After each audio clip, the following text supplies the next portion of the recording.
Our entire culture right now has become infatuated with the 24/7 news cycle. It's going to do the worst thing we could possibly do for those immigrants. Well, if you're an illegal immigrant, you know where to go. It's about fairness, but it's also about safety. The New York State Senate gives the green light to the Green Light Bill. Your bill gives a green light to fraud, danger. Last year's Congress was one of the least productive in modern history. They weren't able to do it because the Republicans had control of the state Senate.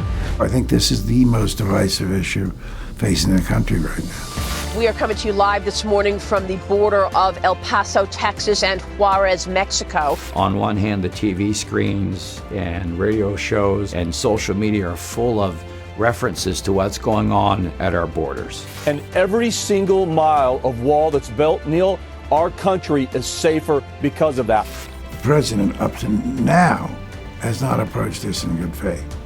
He only seems destined and determined to stop some type of immigration. Mostly immigration of poor people, mostly immigration of black and brown people. Notice there's never any complaints about illegal immigrants coming in from Canada. This is not about combat. This is not about yelling and screaming. This is about enlightened discussion. There's a way to resolve this, but you've got to get both sides to understand that they've got to give.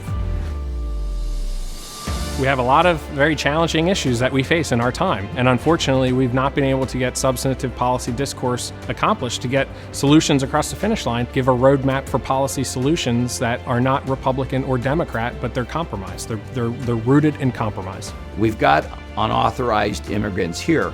What can we do to see to it that they pay their financial way if they're going to live in Pennsylvania communities? We're never going to deport 11 million people.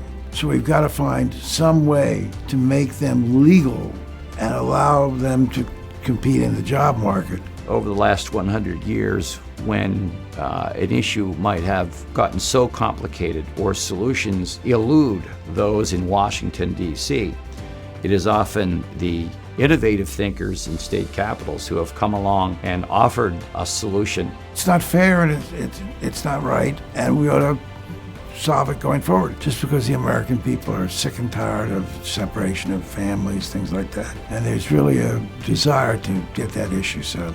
No one leader, no one person has the one approach or the only approach. In a democracy, and remember, this is all about the challenges of operating a democracy, we're going to have to come together. Politics is a contact sport, but it doesn't have to be. And ultimately, civility is really what's going to get rational, pragmatic solutions across a finish line in a bipartisan manner.